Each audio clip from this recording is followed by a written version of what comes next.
Think O'Reilly Auto Parts for all your car care needs. Get the parts and service you need fast from the professional parts people at O'Reilly Auto Parts. Tired of ads interrupting your favorite news podcasts? Good news! Ad-free listening on Amazon Music is included with your Prime membership. Stay up to date on everything newsworthy with podcasts like The Daily, Up First, and 5 Things Uninterrupted at amazon.com/ad-free. Just head to amazon.com/ad-free to catch up on the latest episodes without the ads. In business, service is everything. Cintas delivers what you need to better serve your customers. Whether it's freshly laundered work apparel for almost any job imaginable, tested and inspected fire protection systems, first aid and safety supplies, on-site AED training, or mops and restroom products, stocked and ready when you need them. Better work days happen together. So visit Cintas.com. Oh, I'm ready! And get ready for the workday. Hey, hi, and hello there. Rutherford Issues with Brian Barrett. Fun lovers and truth seekers. Weekday mornings at 10 on WGNS AM FM online. We're the Good Neighbor Network. FM 101.9 and AM 1450 Murfreesboro. FM 100.5 Smyrna. Audio and video streaming at wgnsradio.com. This is the Roundtable. A look at the news, views, politics, and people that are shaping Rutherford County. Good morning. Bill Krause on the WGNS Radio Roundtable. This morning we're having a visit with two longtime friends, two very significant people with the city of Murfreesboro, and some updated information about something that affects each and every one of you who live in Murfreesboro. Welcome, Mike Browning, who is the Public Information Officer for the City of Murfreesboro, and Sam Huddleston, the Assistant City Manager. Welcome aboard, guys. Good morning. Mike, we'll let you get right into it, and then we can open up the topic initially of the census. Well, we're going to have a special census, and we need everyone to be counted. So the theme is going to be Count Me In. Because we see that as a civic responsibility for people to do their part, kind of similar to voting, to make their community a better place. And if everyone does that and we increase our certified count of the people that live in Murfreesboro, we're going to benefit with more funding. And that means better roads and better projects. Do we have an estimate? Do we have an estimate what the amount of money is per person? I believe it's...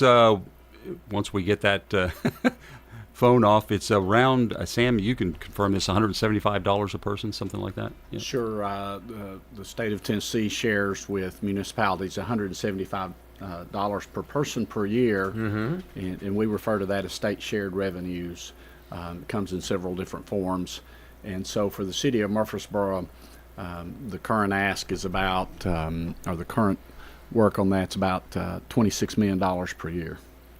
So it's very significant part. And that's year after year, so it isn't just a one-time only. So it's a built-in increase, of which is very beneficial. So when you think about the cost of roads and bridges, and that's significant in Murfreesboro with all of the growth that is occurring, that goes a long way to helping with some of that infrastructure. Your official population back to the 2020 census is...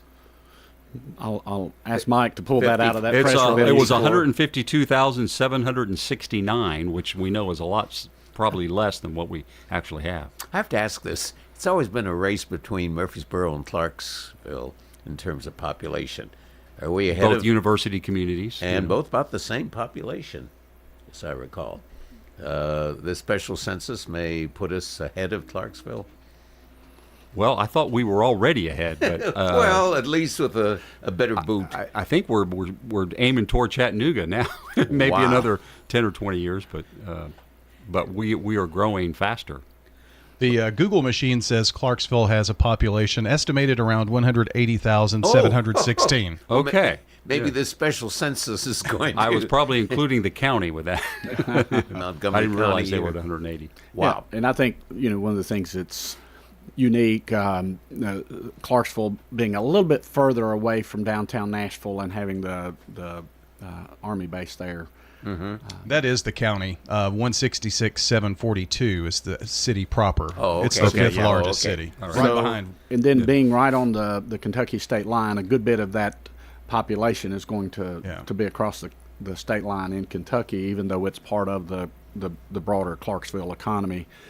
And for Murfreesboro, we're only about a half hour out of Nashville. Sure. And certainly under the influence of the Nashville market, maybe more than Clarksville.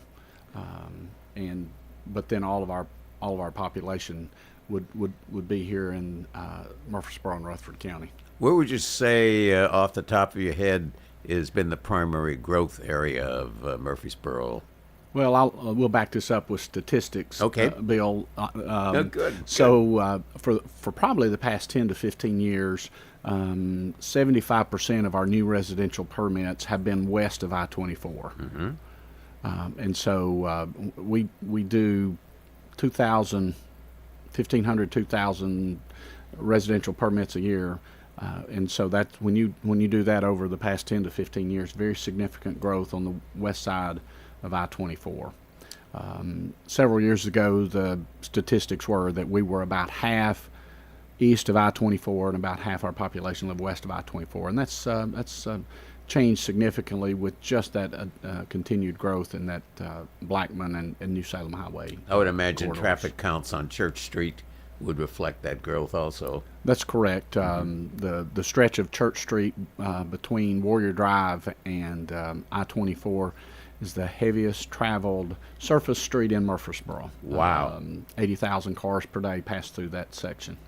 And another way to count that, Russell Gossett recently reported, I think at a workshop or it may have been at a council meeting, on the number of containers that are new. So new containers that are added for trash collection. And I think he said close to 1,000 maybe. Wow. So that'd be new households. Sure. And looking back from the time of the federal census in 2020 to current, we've issued over 7,600 residential unit permits. And so we can do the simple math, knowing that there's about 2.3, 2.4 people per household. With just the growth in the residential buildings, there's that number. I have to do the math again, but I think it's about 18,000 people that we think we would have added just from new residential construction. The role of MTSU, a goodly number of students either live in dorms or live off campus. And Mike and I were talking off the air a few minutes ago. 9 out of the 12 months of the year, they're a resident of Murfreesboro. They require police service. They require street service. They require all the administration of a city.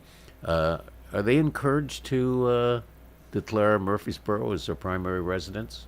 Yes, we do encourage the students who live in the city of Murfreesboro to respond with their name and address, and other people that may live at that same address.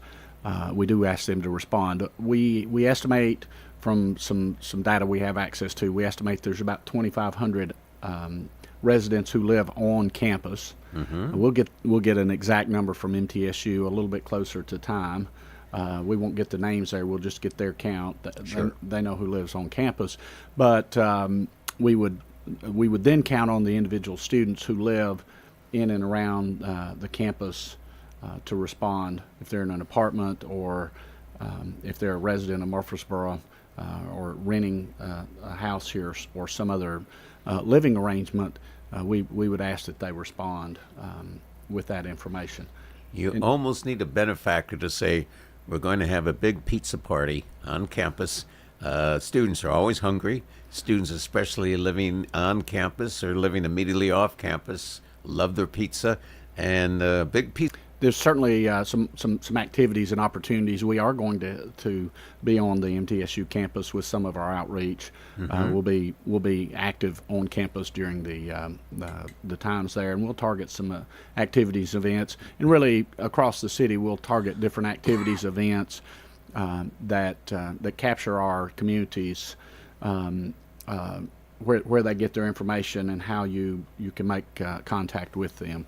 I did pull up some information. The dynamic of MTSU on the city, the number of students that are there. It's changed over the years, and a couple of things I found interesting. In 2011, MTSU's reported enrollment was 26,000 students, and that was their peak enrollment. The last number that we received for this year was 20,540 students, and that would have been from the fall, or from this current semester. And so that's a 6,000 student reduction. Exactly.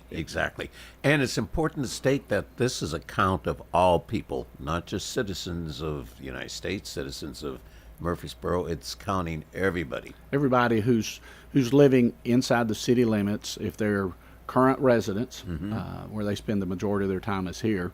And we do have some information that we do have a significant immigrant population that has come to the area. We tracked some of that through data from our school systems, and we know the number of English language learning students has increased significantly in the last couple of years. And so if the students are here, and those are new students into our system, our assumption is that the family unit would be here as well.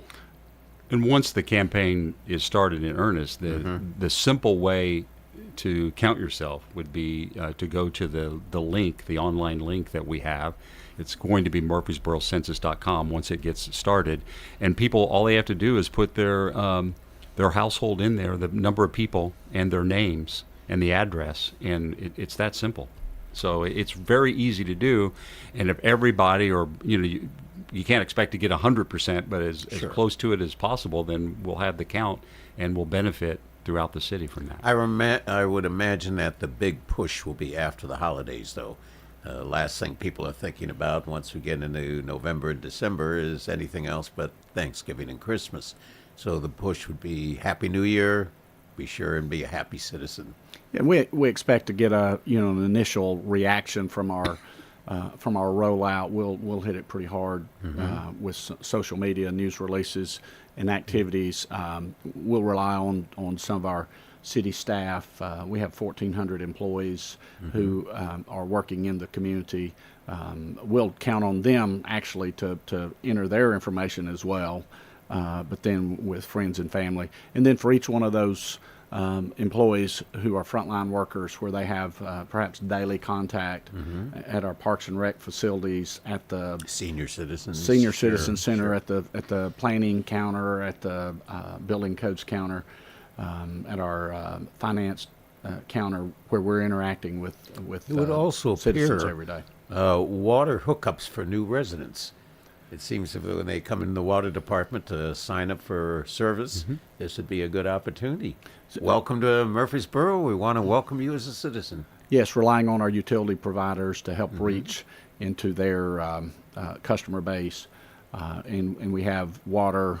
CUD has part of our part of their service area. In fact, a significant part of their service area comes into the city of Murfreesboro. And so if you're on CUD water, they send you a bill for their water service, but they also bill for us for sewer service. Sure. And then the Middle Tennessee Electric provides power service into our area, and so we'll partner with our utility providers to help get a message out to their customers. Mike and I met with the 2020 census and working on the Rutherford County Citizens Committee. Bill was the chairman of that committee. I remember. Pay was great, Get paid by the person.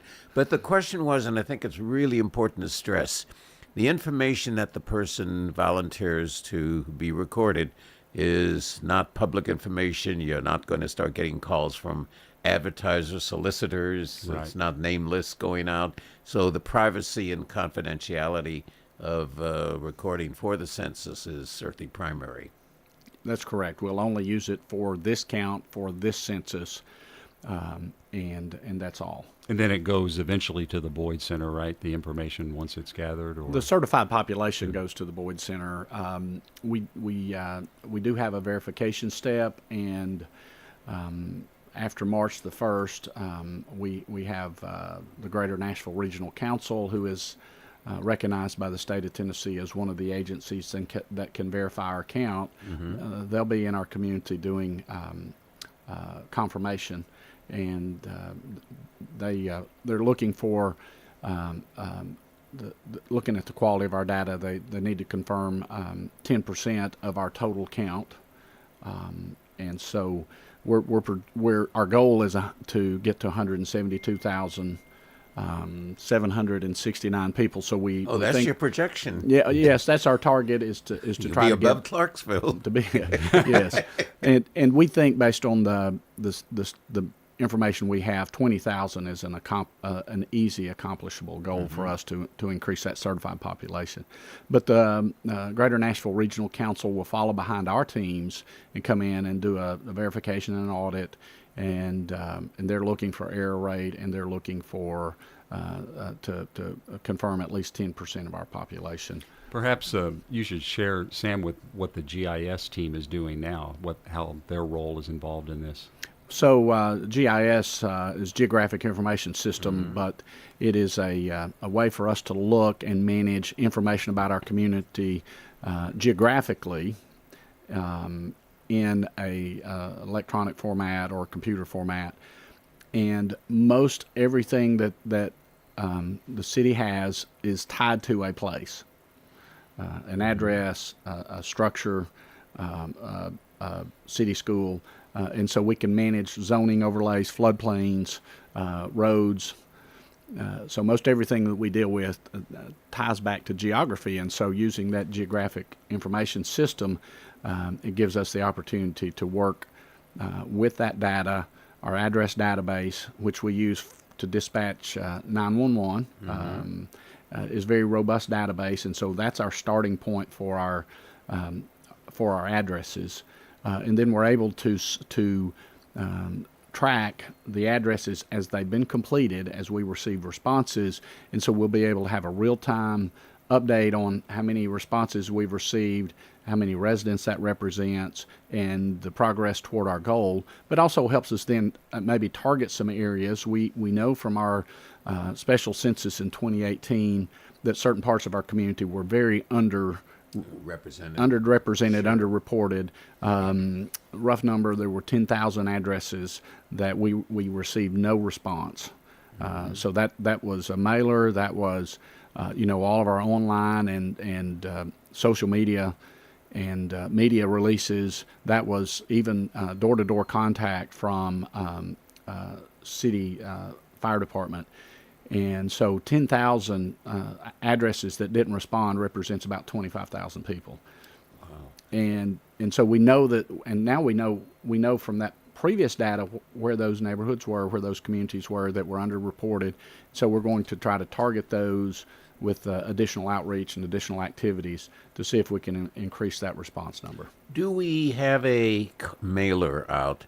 That the mailer, and I think we talked about this 4 years ago, Mike, if I recall, that the mailer has one side is the notice of census, the other side is a return card with a prepaid, pre-addressed card to have people just easily put in the mail? We do. It's actually at the printer. The printer's waiting on us to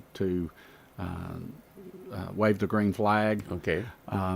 What our desire is after this initial rollout and our soft opening, which we'll be doing in a couple of days, and doing some testing and work with our staff to get our staff addresses and their responses in.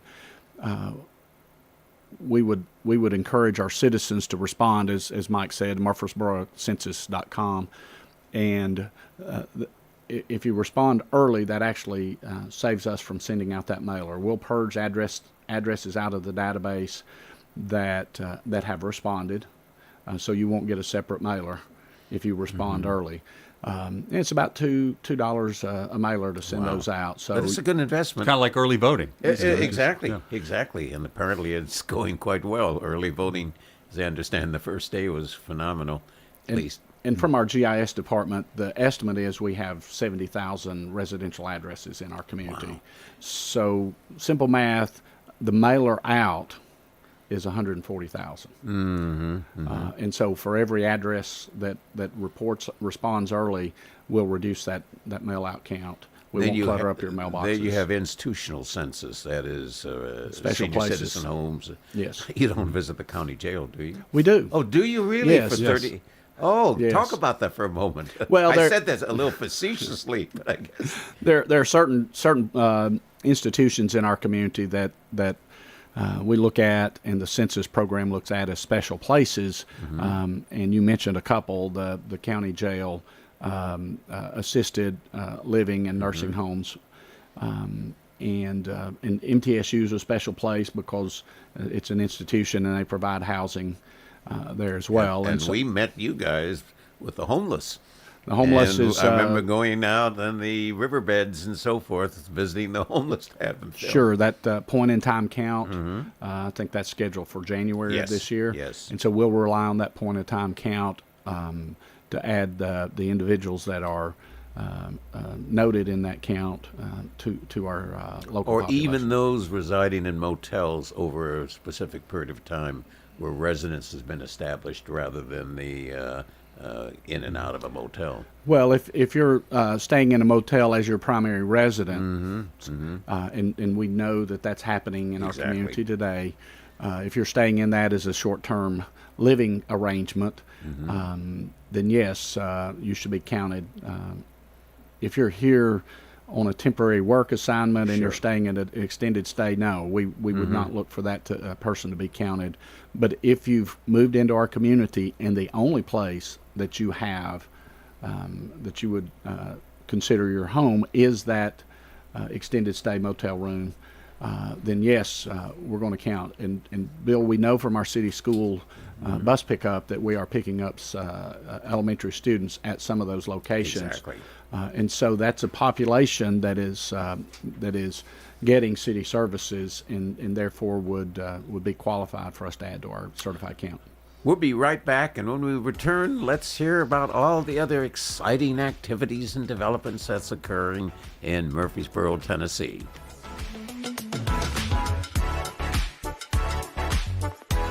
Efficient 3-bedroom, 3-bath home located in the highly sought-after Black Fox Crossing neighborhood. Enjoy the convenience of 2 primary suites and a 2-car garage. Recent updates include new flooring in the living areas and bedrooms, as well as fresh paint throughout. This home comes fully equipped with appliances, including a washer-dryer and an extra fridge in the garage. For more information, call Chip Walters at Exit Realty Bob Lamb & Associates, 615-542-1915. Fellas, if you've noticed a lack of energy, motivation, and drive, it could be low testosterone. Don't wait. Get checked by the experts at Low T Center. They have over a decade of experience helping patients achieve life-changing results with testosterone therapy, or TRT. And for established patients, they offer the convenience of physician-monitored at-home TRT with advanced personalized plans that include both lab testing and self-inject medication. Low T Center makes it easy, shipping directly to your door. Go to lowtcenter.com now to book your appointment online. Low T Center, reinventing men's health care. It's a Slick Pig barbecue, spicy wings and Brunswick stew, everything made fresh for you at the Slick Pig barbecue. There's lean smoked turkey and chicken too, ribs so tender don't need to chew. Well, come on folks, I'm telling you, it's a Slick Pig barbecue. In 1920 East Main, you're gonna love the pig. The Slick Pig Barbecue, a Murfreesboro tradition. Washington is broken, and not just a little. Radical left elitists have betrayed our country, trading common sense for woke politics. An unchecked invasion at the southern border, China buying up U.S. farmland. Historic inflation that has American families fighting to survive, all while the left gives trillion-dollar handouts. It's bad, but without leaders like Marsha Blackburn, it would be worse. Marsha Blackburn has never been afraid to take on the woke mob or her own party. That's why Marsha led the fight to make sure Tennessee is never burdened with a state income tax. Now Marsha is fighting every day to restore sanity in Washington and to protect the rights of Tennesseans. Marsha Blackburn is more than the leadership we need in the Senate. She's the leadership that will save America for the next generation.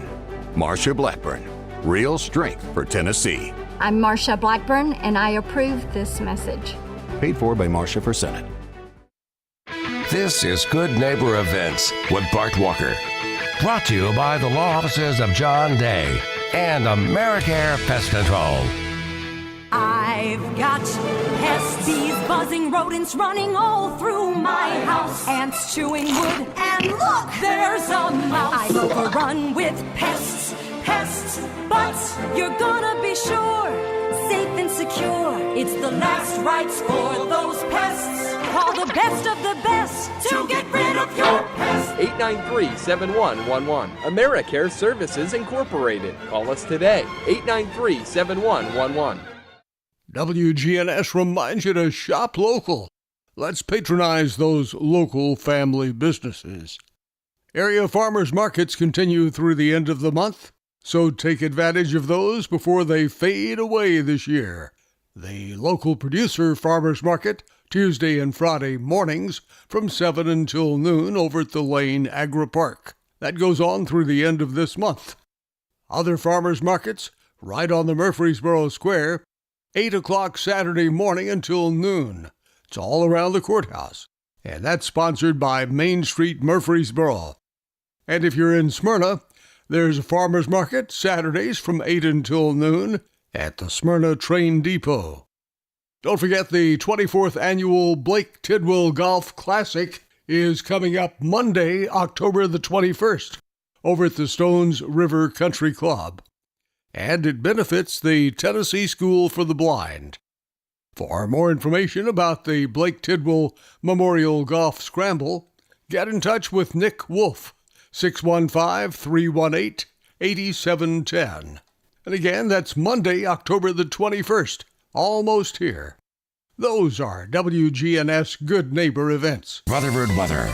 We'll see sunny skies here for this afternoon with a high in the mid-60s. Tonight, mostly clear, low near 36. By Friday, sunshine, high of 72 degrees. I'm meteorologist Jennifer Wojcicki on News Radio WGNS. Currently, it's 39. Broadcasting from the Middle Tennessee Electric Studios. Take control of your account management and energy consumption with the MyMTE app. Download from the App Store and manage your account, improve your energy habits, and more. MTE, serving to make life better since 1936. This is the Roundtable from News Radio WGNS on FM 101.9 and AM 1450 Murfreesboro, FM 100.5 Smyrna. Listen and watch at wgnsradio.com.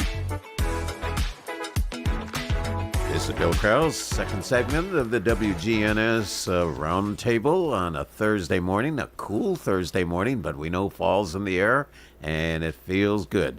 We're visiting with Mike Browning, who's, how many years has it been, public information? 10 years. 10 how years. many? 10 years. 10 years. Yeah. And where were you before, Mike? I didn't get a bio before. I worked at MTSU for about 4 years in media relations, and before that with the Department of Safety as a spokesman. Most of my career, 25 years, was as a broadcast journalist, news anchor. Oh, do you miss it? States. Oh, yeah, you always miss it. I mean, that's in your blood when you...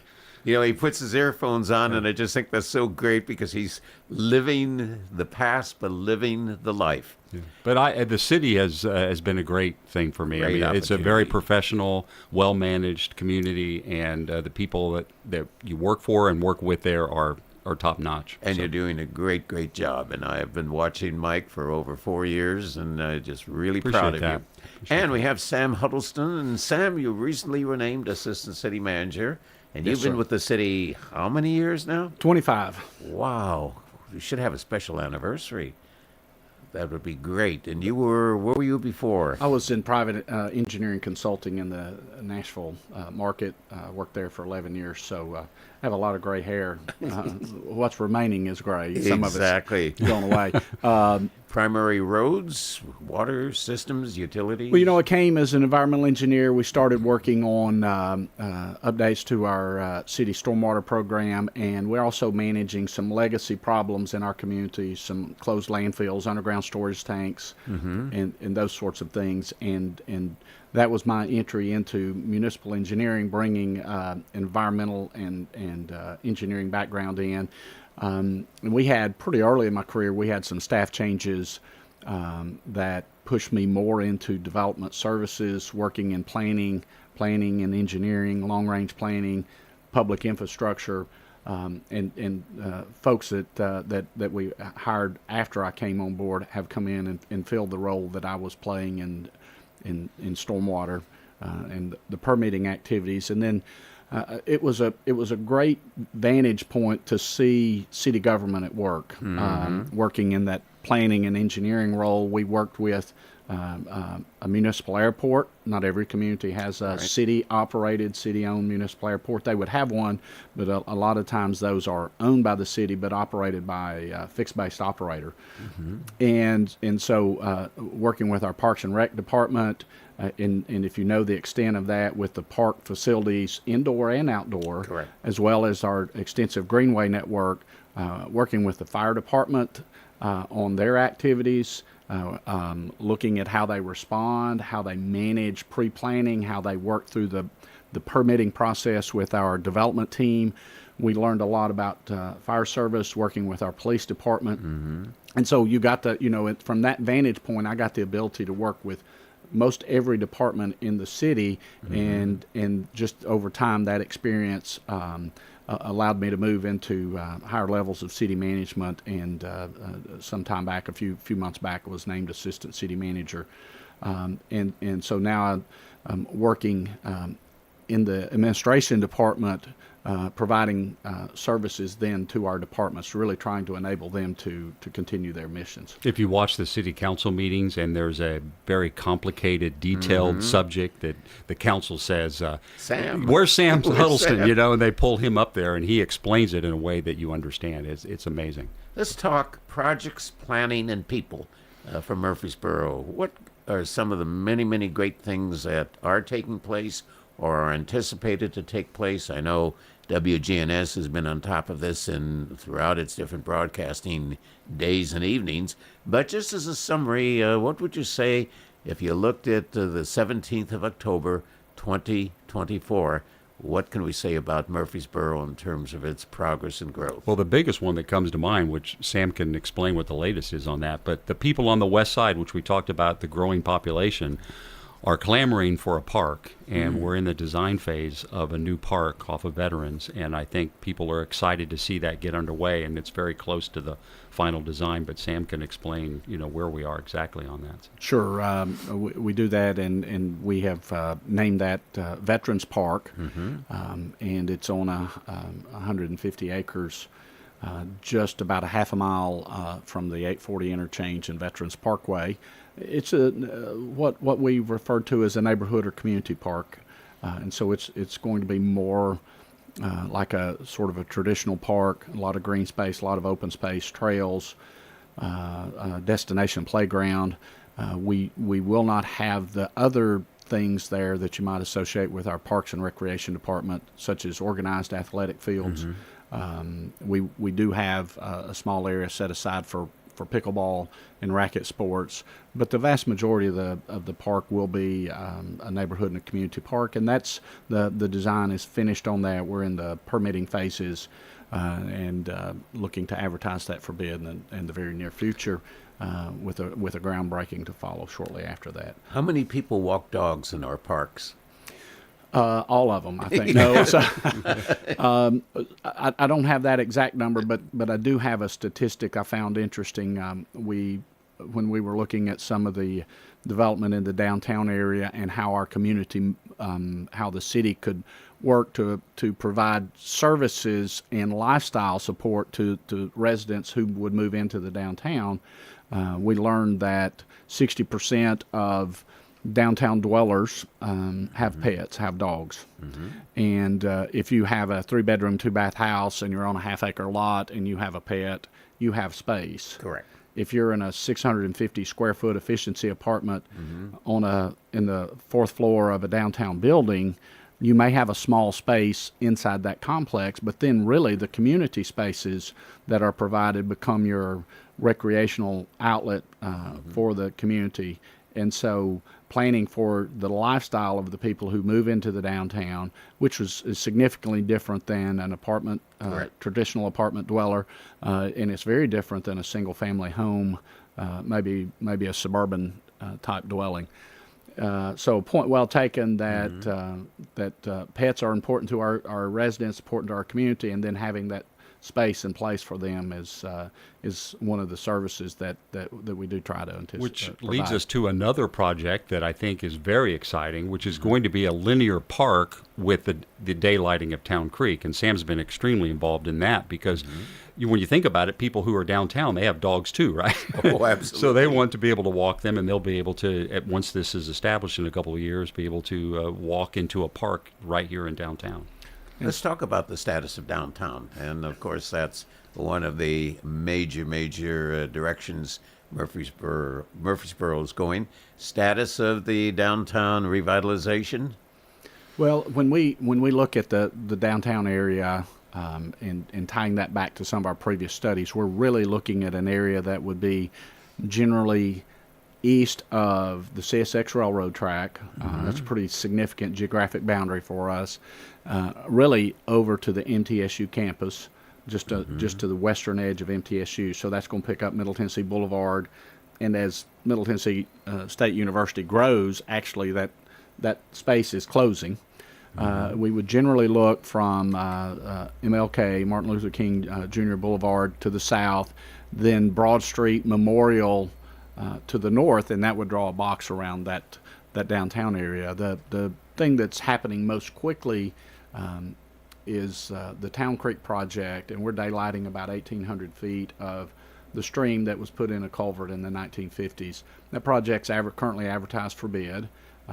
We have a pre-construction meeting on it today. We'll select a contractor in a couple weeks, award that bid, and we anticipate starting construction after the first of the year. It's probably 15 months, 18 months of construction work. Partnering with the Town Creek work, Mike mentioned it as a linear park. Really, we're taking advantage of that open stream. A lot of times, some of the places you think about as you visited other communities and maybe places you've seen over the years, and you say, that was a really neat place to visit. I wish I had that access in Murfreesboro. A lot of them are associated with water. Is Huntsville one of those that you looked at? Huntsville, we looked at Big Spring and Huntsville, and it's a water-based feature in downtown Huntsville that we looked at. But then you think about the communities that you've been to and the areas you've been to and how significant water is in that placemaking. I would say the River Road area through Gatlinburg would be an example, and how through Pigeon Forge and the Pigeon River, how the community there, they've taken advantage of that water feature. Certainly all of our coastal communities where you have those places that you go to for recreation and enjoyment and eating. So a lot of them do focus on water, and we do have a resource here in our community, the Stones River and its tributaries. And so over the years, we've taken advantage of that for recreational opportunities with our greenway system and some of our park elements that are located along that stream. Those streams and Town Creek will be an extension of that. The benefit to the downtown is then it makes it accessible to downtown residents. And a second project that we're working on is a pedestrian bridge that would cross from the side of Broad Street we're on today, so really just in the back door of WGNS and City Hall, and we'll cross over Broad Street at the corner of Church and Broad. And so that would give the residents and visitors to the downtown safe, convenient access over to the Town Creek corridor. I guess I have to ask this as, I won't call it a negative, but with the current time, I guess I have to ask this. How did the creeks and rivers do in Murfreesboro in 2010 when we had the huge flood on May 1st? When they're open, do they carry water that could be threatening, could be flood problems? Well, so in 2010, most of the rainfall, most of the damaging rainfall actually occurred on the north side of Murfreesboro, north into Smyrna, Laverne, and then into Nashville, and west into Williamson County and Franklin. The watersheds that come through Murfreesboro are fed south of Murfreesboro. Okay. So Christiana, Rockvale, Blackman, Barfield, Bradeville, those are the communities that contribute water into our system, and the amount of rainfall dropped significantly within several miles of that storm path several inches. You pressed the right button that day, didn't you? And so that rainfall fell over a 2-day, about a 36-hour stretch, and some of the gauging information that we had access to, we were looking at 10.5, 11.5 inches in that 36-hour period. And so most of that fell. There was a path of the storm that went through the Blackman community, Shores Road, 840, and now Veterans Parkway, crossed on over to Walter Hill. Our Murfreesboro Airport received a very significant amount of rainfall in that period, but that water all wanted to move north. And so our streams and creeks in town actually performed very well, but they also didn't see the same level of rainfall. What did not perform well were our sinkhole and closed depression systems, and I have a very vivid memory of many houses in the Shores Road area from a closed depression system out there that stayed underwater for several weeks. After the Cumberland River had receded in downtown Nashville and they were in recovery, we still had houses on Shores Road with elevated water in them, and it took some time. I have a very vivid memory of the Blue Goose, which was a high-rise suburban that one of the neighbors made available to the community to shuttle through the high water that persisted out there for several weeks. So this is a question that people have asked about Town Creek because they think, well, it's going to be open now. When you don't see it, you don't think about it. Absolutely. Absolutely. We'll be right back after these words from our sponsor.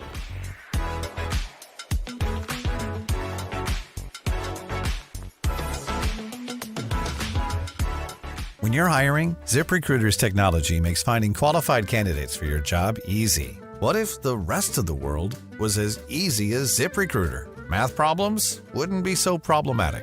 K equals 42. And summiting Everest would be a walk in the park.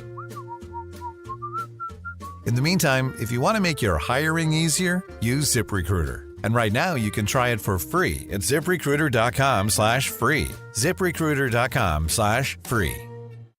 Life insurance. Why are you putting it off? Can't afford it? Too much hassle? Think you don't need it? There's lots of excuses for putting off life insurance. But if you weren't there, who would pay the mortgage and other bills? With Ethos, you could be covered in 10 minutes and boom, family protected. Ethos, fast and easy online term life insurance. Up to $2 million in coverage with no medical exam. Some policies as low as $1 a day. Answer a few health questions and get your free quote at checkethos.com. That's checkethos.com.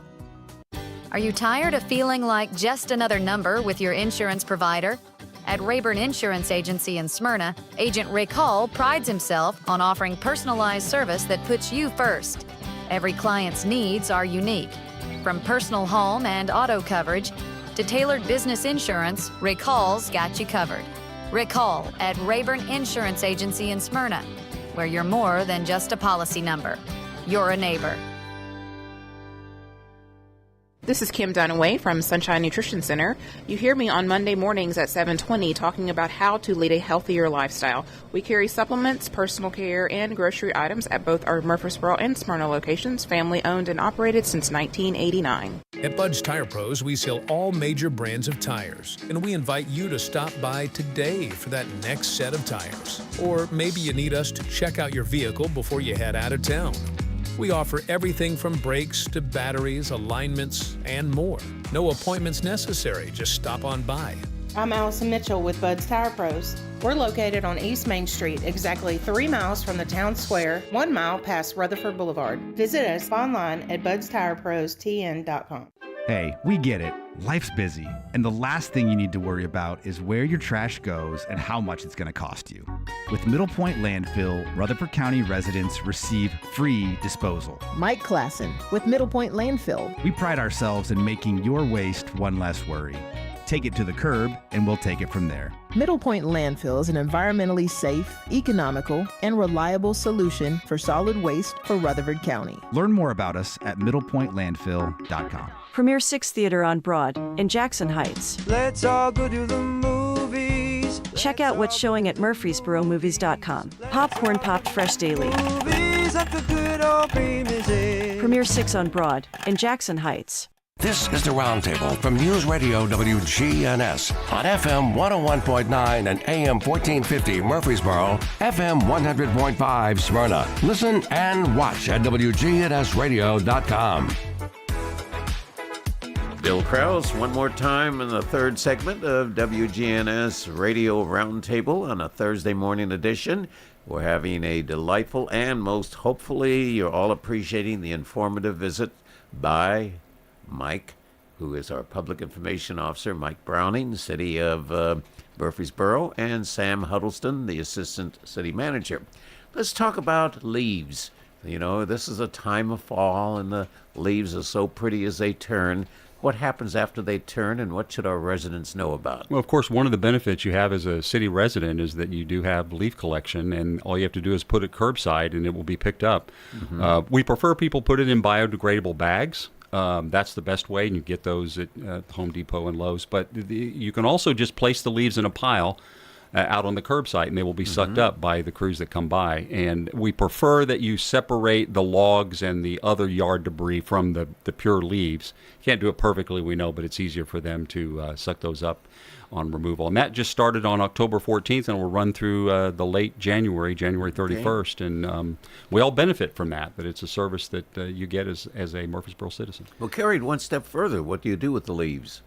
So they go to our Florence Road facility where we mix them with other yard waste and compost them, and that material then becomes available as a mulch product. It's available to the public, and then we use it in some instances as part of our mulch and ground cover operations.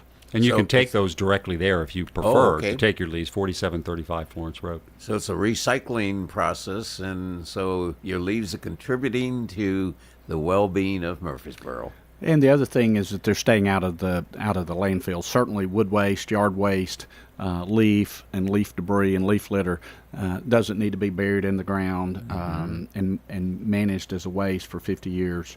And so one of the reasons we added the leaf collection program and the mulching operation was to divert those waste, give a convenient way to divert those wastes out of our solid waste stream and the materials that are carried to a landfill.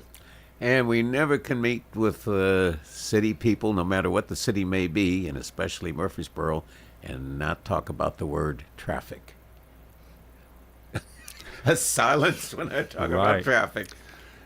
Traffic. It's an ever-managing event. You know, it's not going to go away. Signalization well coordinated. The signal's well coordinated. What you're saying? We do have on a lot of our major corridors coordinated signal patterns. They run timing patterns based on what we've learned about the ebb and flow of traffic in our community for different times of the day, and so we run coordinated timing patterns for morning peak, midday, and afternoon peak. And then many of our corridors would go to an open plan after the evening peak that really is demand based. And so if you pull up on a side street to a signalized intersection, and the signal is looking for you, and then when you activate that signal, it'll give you green time on your side street. In a coordinated program, you have to wait until the corridor is ready for you to come into it. But when we go to the free flow in the evenings, we're a little more responsive just to the sporadic traffic patterns. We're going to celebrate a bridge opening next week really? that will relieve a lot of that congestion. And where is that? So it's Tommy Bragg Drive. We are naming a street after our former mayor. I think Mike, he served from 2002 to 2014. Yeah, 3 terms. 14. So yeah, about that. I think. Is that 12 years? Yes. Something like that. Don't do math on the radio, right? And so we've had a tradition of naming streets after former mayors. Joe B. Jackson Parkway, for example, was one. And then we have Richard Reeves Drive, Hollis Westbrooks Drive, and so we saw it fitting as we created a new road connection between River Rock Boulevard and Beasy Road in the Cason Lane, River Rock Racket Club area. We saw fit, and our council agreed to name that in honor of Tommy Bragg. And it includes a bridge. I think the bridge is 550 feet long, crosses over the West Fork of the Stones River. And so we're going to do a ribbon cutting on that on Tuesday, October the 22nd at 10 a.m. Are you going to name the pedestrian bridge across Broad? We have not named the pedestrian bridge across Broad, nor have we named the bridge on Tommy Bragg Drive. We have named the road through there, but there'll be an opportunity for us to certainly recognize something significant to our community with both of those. Major projects coming along as far as development. Of course, we started out the program this morning with census discussion and the population growth. Are there some rather large, either residential or commercial projects on the drawing boards ready to be implemented? Yes, when we talked about the Keystone Project, which will happen on the 7 acres behind City Hall, including the address of WGNS, and we are updating some development agreements there based on the current project, and primarily in the area of lending and lenders and investors who are investing money in that, and cleaning up some language that we certainly didn't anticipate when we had drafted the original agreements. And so we're working with the developer to update those, and we'll take those back through in the next couple months, back through the Mayor and Council, the Industrial Development Board, and Rutherford County for their adoption, and make some slight modifications to that development agreement and allow the project to move forward. Well, every time we see the feds reduce the interest rate, as they did here recently, does that free up potentially both reality as well as psychologically more money that an investor, a developer, a builder is going to say, well, it starts the bottom line a little better for me? It certainly makes the cost of money, capital, a little bit cheaper. Even if you're not borrowing directly, it changes the balance between different investment funds and different lending opportunities in that dynamic world of finance. One thing we want to say is that the mayor and the council definitely wants to vibrate downtown. So it's, the city's growing west, of course, and it will continue to do that naturally, but you want to have a vibrant downtown, and I think this project will stimulate that. Yes, and maybe to follow on from Mike's thoughts there, with our Bottoms and North Highland redevelopment plans or planning studies we did in the 2016 timeframe, we identified a very significant demand for downtown housing. We hired an economist who studied the market for retail, office, and residential in the downtown market, and there's a modest demand for retail. Wasn't a strong demand for office, and I think that's reflected when you look at maybe the occupancies of some of our office buildings. But there was a very strong demand for residential units in the downtown area, perhaps as many as 2,000 additional residential units in the area that we studied. And since those studies were adopted, we probably added 50 residential units, so we barely made a dent in the demand, the market for those downtown units. And so as you look at what's happened in the downtown residential market, it's very strong demand. Prices are up because of that demand, and so that gives the opportunity for developers and investors to invest in the housing stock in our downtown market. We had recently on the air 2 restaurant owner-operators from the square downtown, and as they were talking, and the quality and the quantity and the attractiveness of their menus and their market plan, etc., shows that downtown Murfreesboro can certainly be a destination spot from outside of Murfreesboro, rather than just serving people who either live within a half-mile radius or live in the community. It becomes a destination spot from a lot of Middle Tennessee. Let's go have dinner in downtown Murfreesboro. And we certainly think that's true, and we have one of the best downtowns. We have a pre-Civil War courthouse. We have market buildings that date back into that Civil War or just a little bit later time frame. We've been able to preserve many of those in our downtown square, and so we want to emphasize that. What we also know, Bill, is that right now downtown, the daytime population is very government services oriented, with county buildings, city buildings, judicial services, all of those being concentrated in the downtown area. What adding residential does is it increases that daytime active population in the downtown area, which is better for our retailers. It also increases the time that they're here. So from right now, we're activated generally during the business day. We do have a modest afternoon and evening population, but adding more downtown residential then activates that downtown area from 6 in the morning till late at night, rather than primarily during the business hours from 8 to 5. And the weekend as weekends. well. As you know, there are 2 new cocktail lounges, 5 on Black and one of 19 that just opened up. And then you also have another one coming in Hemispheres, which is a wine bar that's going to open. All 3 of those are examples of the fact that there's a market for it, or they wouldn't be doing that. And what we also know from the development side is that retail follows rooftops. Yes. And the amount of events and activities that are planned throughout the year in the downtown Murfreesboro group and so forth, the events and activities bring people that will certainly supplement retail demand. How about public safety? We always have to refer you.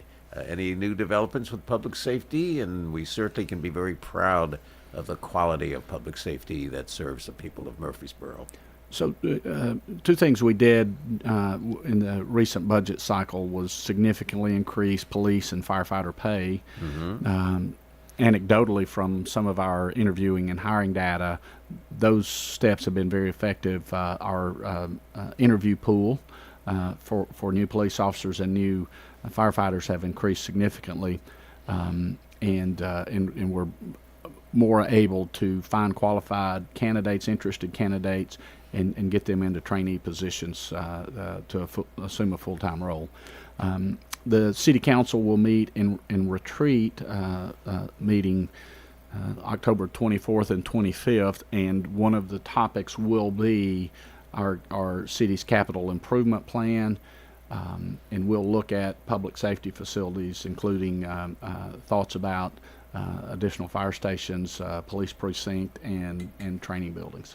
Do you see a consolidation of additional fire stations with a police substation as part of it? We have what I do see is that the police department's service model adds in some precincts out in the community to give them better coverage, whether those are partnered or doubled up with fire or not. Services operate differently. For a fire station, we operate each piece of equipment there. We have a crew of 5 that operates out of there, and they're mostly based there until they respond. For our police department, they need a base to operate out of, but most of their time, quite honestly, spent out in their patrol sectors, and so it's a little bit different service model in how we would serve those. But you do look at the opportunity to leverage space and facilities for the economic benefit, as long as it meets the service model of our public safety. When you start needing precincts, you know you're growing, right? If you have separate construction that of could buildings. be taken 2 ways. Is the problem increased to the degree that you need the response to be enhanced? Would be well, I would say it differently, and a point that our mayor made with city administration and then with his fellow members of council is for our police services, the goal is to stay in front of that, not wait till the data demands it, but actually invest in public safety in our police and fire now, so that we're not behind and chasing the data. It's easier for us to stay in front of it than it is to build up to overcome it if the crime increases and the statistics say, wow, we need something in that area. So we're trying to be proactive in that space. One more reminder about the census before we leave. MurfreesboroCensus.com, and when that gets underway, we'll put out broad messaging for people to just go there and put their address and the number of people in their home. And it only takes about 5 seconds to respond. Right. Whether it's by very simple. online or whether it's someone knocking at the door, take the 5 seconds and build and help. Please do. Murfreesboro. Please do. Thank you so much, gentlemen. We have had a wonderful and highly informative visit with 2 friends, 2 people who serve the city in a most remarkable and responsive manner. Mr. Mike Browning, who has been the Public Information Officer for the last decade, and Mr. Sam Huddleston, who has been with the city 25 years. Quarter century. Quarter century. Well, I'm waiting to interview you on your 50th. That's optimism and mission. Thank you. We will see you next Thursday. Thanks, Bill.